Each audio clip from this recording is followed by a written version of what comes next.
नमस्कार, आप सभी का स्वागत है एक बार फिर से टेक शेटर में। मेरा नाम है मुकुल भारद्वाज। क्या आपने कभी एयर इंडिया में ट्रैवल किया है? अगर आप फ्रीक्वेंट फ्लायर हैं तो ज़रूर आपने एयर इंडिया में ट्रैवल तो किया ही होगा।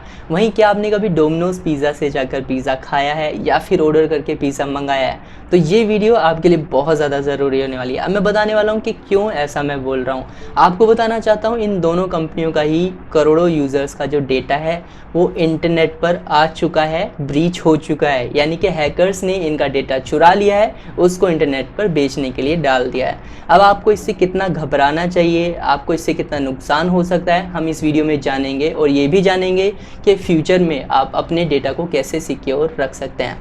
तो वीडियो में अंत तक बने रहें। वीडियो देखने के बाद चैनल को सब्सक्राइब करना बिल्कुल भी ना भूलें। सबसे पहले बात करते हैं डोमिनोज इंडिया के बारे में। आपको बताना चाहता हूँ डोमिनोज इंडिया जुबलेंट वर्क्स के नाम से इंडिया में रजिस्टर्ड है, जो कि डोमिनोज इंडिया को चलाती है, उनके ट्रेडमार्क को चलाती है। आपको बताना चाहता हूँ हाल ही में ही एक वाकया सामने निकल कर आया है जिसमें पता लगा है कि डोमिनोज का लगभग 18 करोड़ से भी ज़्यादा यूज़र्स का डेटा इंटरनेट पर बिकने के लिए आ चुका है, यानी कि डार्क नेट पर आ चुका है। ये कहीं ना कहीं अपना में काफ़ी चिंता का विषय है। आपको बताना चाहता हूँ अगर आपने कभी भी डोमिनोज से पिज़्ज़ा ऑर्डर किया होगा या फिर आउटलेट पर जाकर आपने पिज़्ज़ा खाया होगा तो आपसे आपका नाम, मोबाइल नंबर, इस तरीके की चीज़ें पूछी जाती हैं। अगर आप डोमिनोज का पिज़्ज़ा अपने घर मंगाते हैं तो जाहिर सी बात है आपको अपनी जीपीएस लोकेशन ऑन कर अपनी लोकेशन भी देनी होती है, अपना एड्रेस और अपना पूरा नाम भी देना होता है, ईमेल आईडी वगैरह ऐसी कुछ चीज़ें भी देनी होती हैं। अब ऑनलाइन ज़्यादातर ऑर्डर करने वाले लोग क्या करते हैं, पेमेंट भी पहले ही कर देते हैं अपने कार्ड से ही या फिर इंटरनेट की काफ़ी सारी माध्यम से वो अपनी पेमेंट कर देते हैं। अब यहाँ पर बात करते हैं क्या ऐसे में यूज़र्स को खतरा है। अब उनका डेटा यानी कि 18 करोड़ कस्टमर्स का डेटा पहले ही इंटरनेट पर आ चुका है, तो अब ऐसे 18 करोड़ यूज़र्स का क्या होगा। अब उनका डेटा तो इंटरनेट पर आ गया है, इंटरनेट पर क्या क्या है डेटा मैं बता देता हूँ। 18 करोड़ यूज़र्स का जो डेटा आया है वो 2015 से लेकर 2021 तक का आया है। अब यहाँ पर उनका नाम, address, GPS location, mobile number, email और कार्ड और ट्रांजैक्शन ऑफ अमाउंट भी आ गया है। यानी कि ये तक भी पता है इस समय हैकर्स को कि अगर आपने डोमिनोज से पिज़्ज़ा ऑर्डर किया है 2015 से लेकर 2021 तक, तो आपने जो ऑर्डर किया है पिज़्ज़ा, आपने वो कितने रुपए का किया है, उसकी ट्रांजैक्शन अमाउंट बेसिकली क्या थी, कार्ड से आपने पेमेंट करी थी, यूपीआई से करी थी, डेबिट क्रेडिट कार्ड बेसिकली कैसे की थी, नाम क्या था, एड्रेस क्या था, लॉन्गिट्यूड और मैग्नीट्यूड आपके क्या थे, यानी कि जीपीएस एग्जैक्ट लोकेशन आपकी क्या थी। तो ये कहीं ना कहीं डराने वाली चीज़ है। ये हैकर सब क्या करने लगे हैं कि यूज़र्स का जो डेटा है वो ब्रीच कर इंटरनेट पर बेचने के लिए डाल देते हैं। वहीं अगर हम एयर इंडिया की बात करें तो एयर इंडिया का लास्ट में 2013 से लेकर 2021 तक का डेटा चुरा लिया गया है हैकर्स द्वारा, और उसमें 45 लाख से भी ज़्यादा ऐसे कस्टमर्स हैं जिन्होंने फ्लाई किया था एयर इंडिया के साथ में। उनकी सारी डिटेल्स फ़िलहाल हैकर्स के पास आ चुकी है और इंटरनेट पर भी आ चुकी है।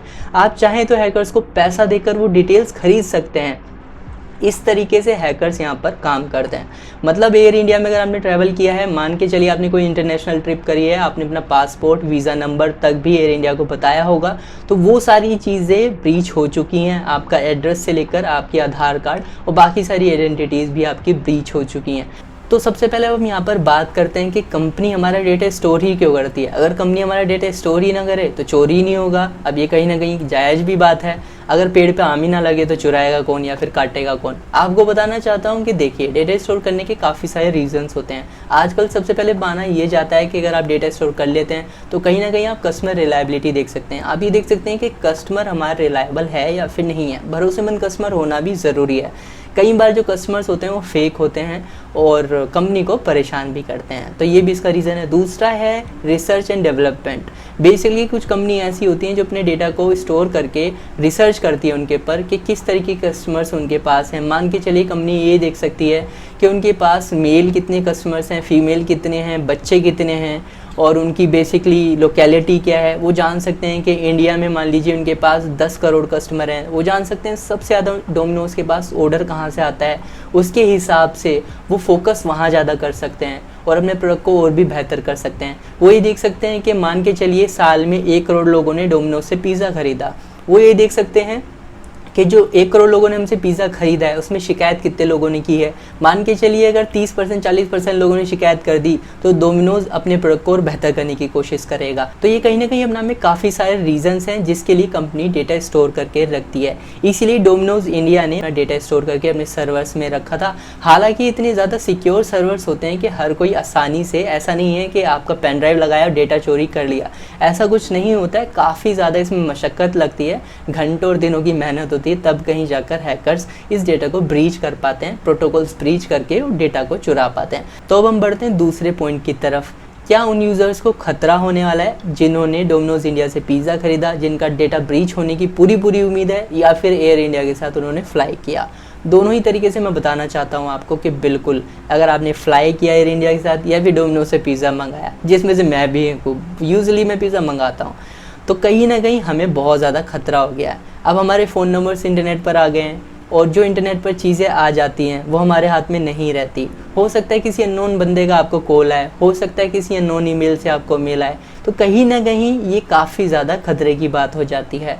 अब हम बात करते हैं इससे हमें कितना ज़्यादा खतरा हो सकता है आने वाले समय में। मान के चलिए आपका डेटा इंटरनेट पर आ गया है, अब आप उसका कुछ नहीं कर सकते, आप डिलीट नहीं कर सकते, आप उसे बेसिकली देख नहीं सकते, क्योंकि वो डेटा ऐसे गूगल पर नहीं पड़ा होता है, आप उसको देख नहीं सकते हैं खुद से, आपको डार्क नेट पर जाना होगा। डार्क नेट एक ऐसी चीज़ होती है जो कि कहीं ना कहीं गलत इलीगल चीज़ों के लिए यूज़ की जाती है। डार्क नेट कहीं ना कहीं आप यूज़ नहीं कर सकते बड़े आसानी से, उसके लिए आपको बहुत सारे प्रोटोकॉल चलाने होंगे, उसके लिए बहुत सारे सॉफ्टवेयर यूज़ करने होंगे, तब कहीं जाकर आप डार्क नेट पर जा सकते हैं। अब डार्क नेट पर आप हर चीज़ खरीद सकते हैं, इस तरीके से डार्क नेट चलता है। सारे इलीगल हथियार तक लोग खरीद सकते हैं डार्क नेट से, जो कि पूरी तरीके से इलीगल है और लॉ के भी खिलाफ है, तब भी लोग उसे यूज़ करते हैं।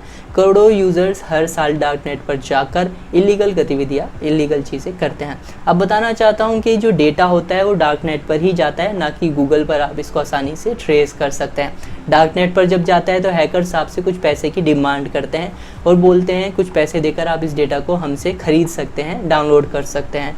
हैकर्स उन डेटा को अपने सर्वर में स्टोर करके रखते हैं, इनक्रिप्ट करके रखते हैं। जब आप हैकर्स को कुछ पैसे दे देते हैं जो वो मांगते हैं, तब कहीं जाकर आप उस डेटा को डाउनलोड कर सकते हैं।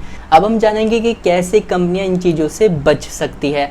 बताना चाहता हूँ कुछ काफ़ी ज़्यादा हाई स्टैंडर्ड प्रोटोकॉल्स हैं जिनके लिए यहाँ पर मैं बात करना चाहूँगा। सबसे पहला प्रोटोकॉल है ZTNA, जिसको हम कहते हैं ज़ीरो ट्रस्ट नेटवर्क एक्सेस।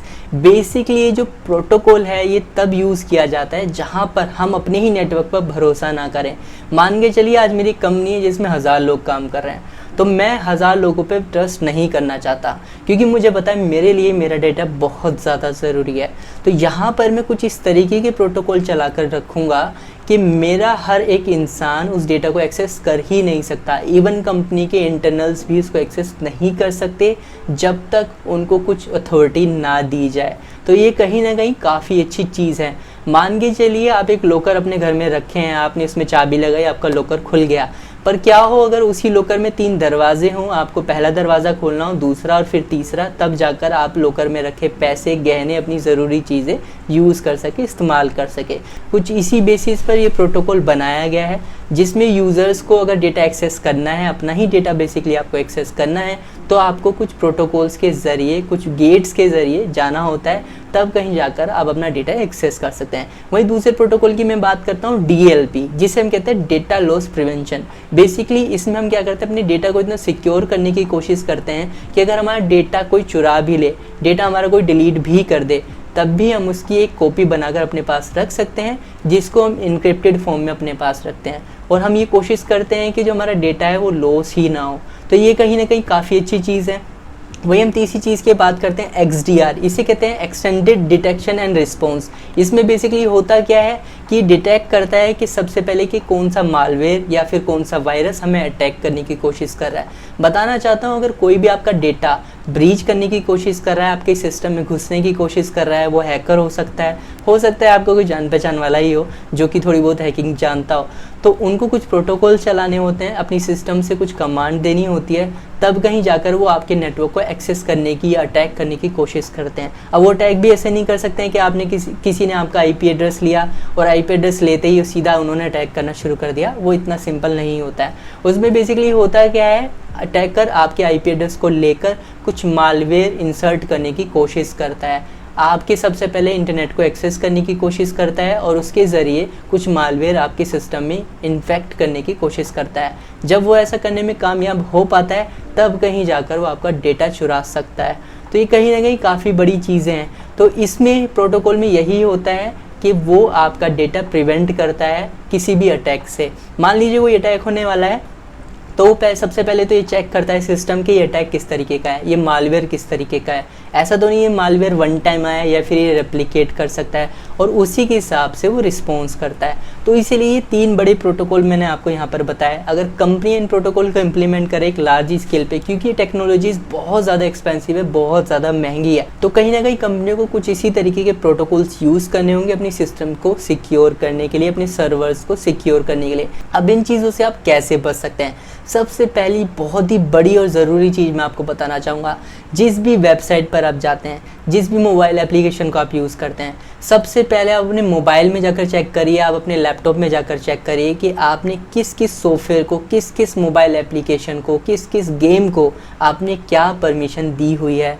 हमें पता भी नहीं होता है, बहुत सारी एप्लीकेशंस ऐसी होती हैं जो हमारे मोबाइल में प्री इंस्टॉल होती हैं या फिर हम इंस्टॉल करते हैं, और हम उनको इतना ज़्यादा एक्सेस दे देते हैं अपनी डेटा का कि हमें नहीं पता आता है कि वो हमारा डेटा एक्सेस कर सकती हैं और वो हमारा डेटा को कहीं भेज भी रही हैं या फिर उसे बेच रही हैं। वहीं बढ़ते हैं हम दूसरी बड़ी चीज़ की तरफ, जो कि आपको कहीं ना कहीं काफ़ी हद तक सिक्योर रख सकती है अगर आप इंटरनेट यूज़ कर रहे हैं। तो मैं यहाँ पर बात कर रहा हूँ VPN की। एक चीज़ तो आपको यहाँ पर सबसे पहले माननी होगी, कोई भी इंसान इस पूरी दुनिया में कोई भी डिवाइस से अगर इंटरनेट यूज़ कर रहा है तो वो बिल्कुल भी सिक्योर नहीं है। इंटरनेट को बिल्कुल भी सिक्योर नहीं माना जाता। तो यहाँ पर होता क्या है, VPN कैसे काम करता है, हम उसके बारे में बात करते हैं। VPN क्या करता है, आपकी जो पूरी आइडेंटिटी है उसको छुपा लेता है, आपका IP एड्रेस छुपा लेता है, आपकी जियो लोकेशन छुपा लेता है। जियो लोकेशन बेसिकली वो लोकेशन होती है जो कि आपको बताता है कि आप किस कंट्री में, किस सिटी में हो। तो ये भी काफ़ी बड़ी चीज़ हो जाती है। अगर आज मुझे पता लग जाए कि जिस इंसान से मैं बात कर रहा हूँ या फिर जिस इंसान ने आज वीडियो अपलोड करी है, जिस इंसान ने आज कोई फ़ोटो डाली है, उसकी एग्जैक्टली लोकेशन क्या है, तो हो सकता है काफ़ी सारे लोग इस चीज़ का गलत इस्तेमाल भी करें। तो ये भी काफ़ी ज़्यादा डेंजर वाली चीज़ें हो जाती हैं। और ये सारी चीज़ें कैसे पता लगती हैं, आपके IP एड्रेस से, आपके ISP से। आप इन सब चीज़ों को छुपा लेंगे तो आप सिक्योर हो जाएंगे। तो होता है क्या है, VPN यही करता है, आपकी रिक्वेस्ट को पहले अपने पास लेता है और आपकी जियो लोकेशन को चेंज कर देता है। आपकी रिक्वेस्ट मान लीजिए इंडिया से आई है गूगल के पास, गूगल का सर्वर रखा है US में, तो क्या करेगा, VPN अपनी लोकेशन दिखा देगा UK और आपकी इंडिया की लोकेशन को अपने पास रख लेगा और आगे भी लोकेशन भेज देगा UK। तो गूगल को ये नहीं पता लगेगा कि आप इंडिया से बोल रहे हो, गूगल को पता लगेगा कि आप UK से बोल रहे हो।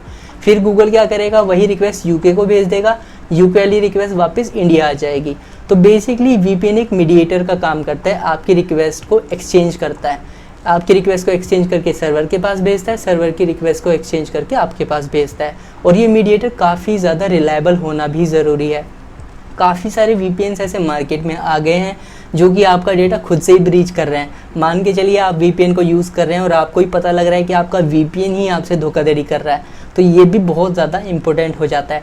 तो सबसे मेन चीज़ यही होती है, अगर आप VPN यूज़ कर रहे हैं तो किसी रिलायबल कंपनी का यूज़ करें। बहुत बड़ी बड़ी कंपनी है जिनका आप यूज़ कर सकते हैं। अवस्थ है, आपको मैं बताना चाहता हूँ, बेटरनेट है, बहुत बड़ी बड़ी कंपनियाँ जिनका आप बेसिकली जो VPN है यूज़ कर सकते हैं और इन VPN को यूज़ करके आप अपनी आइडेंटिटी छुपा सकते हैं।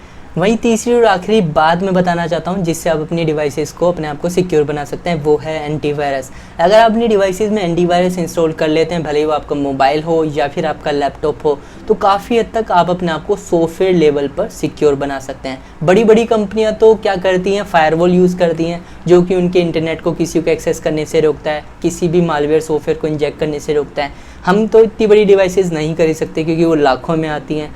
तो हम क्या कर सकते हैं, अपनी डिवाइसेस में VPN के साथ साथ एंटीवायरस इंस्टॉल कर सकते हैं। पर ध्यान रहे, जो एंटीवायरस आप अपने डिवाइस में इंस्टॉल करने जा रहे हैं वो इन्फेक्टेड पहले से ही ना हो।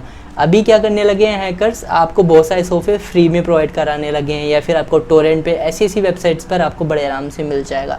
तो उसमें होता क्या है, वो पहले से ही सॉफ्टवेयर को इन्फेक्ट करके रखते हैं, आपको पता ही नहीं लगता। आप उस सॉफ्टवेयर को इंस्टॉल कर लेते हैं, इंस्टॉल करने के बाद पता लगता है जी आपका एंटीवायरस ही आपका वायरस बना हुआ है, मतलब जो एंटीवायरस आपने इंस्टॉल किया है वही आपका वायरस बना हुआ है। तो काफ़ी ज़्यादा ये गलत हो जाता है। तो एंटीवायरस भी आप पे करके ख़रीदें जो कि ज़्यादा महंगा नहीं आता। अगर आप एक आम एंटीवायरस ख़रीदते हैं तो 1 साल का 300-400 रुपये भी आपको नहीं मतलब देना पड़ेगा, बहुत ही सस्ता आपको मिल जाएगा। कुछ इसी तरीके से आप मोबाइल डिवाइसेस के लिए भी एंटीवायरस ले सकते हैं, बहुत ही सस्ते रेट पर आप अपने डिवाइसेस को सिक्योर बना सकते हैं।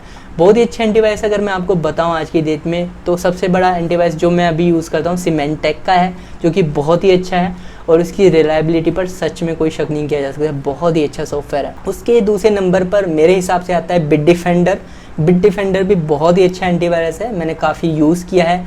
उसके बाद आता है अवस्त और काफ़ी सारे बड़े बड़े सॉफ्टवेयर आते हैं। अगर आप एंटीवायरस नहीं खरीद सकते और आप एक विंडोज़ यूज़र हैं तो विंडोज़ बिटडिफेंडर आता है, तो उसको आप ऑन करके ज़रूर रखें। अगर आप एक एंटीवायरस नहीं खरीद पा रहे हैं तो हम उसे बिटडिफेंडर के नाम से जानते हैं या फिर विंडोज़ डिफेंडर के नाम से जानते हैं, तो उस फीचर को आप ऑन करके रखें। वो भी एक तरीके का एंटीवायरस ही है और वो माइक्रोसॉफ्ट का खुद का है, तो आपको ख़रीदने की भी ज़रूरत नहीं है। अगर आप उसे ऑन करके रखते हैं, एग्रेसिवली अपने सिस्टम को टाइम टू टाइम स्कैन करते हैं, तो कहीं ना कहीं आप अपने डेटा को सिक्योर बना लेते हैं। मैं उम्मीद करता हूँ सभी को ये वीडियो ज़रूर पसंद आई होगी। अगर आपको वीडियो पसंद आई है तो चैनल को सब्सक्राइब किए बिना बिल्कुल ना जाए, वीडियो को सभी के साथ शेयर करना ना भूलें। तो मिलते हैं अगली वीडियो में, तब तक के लिए शुक्रिया।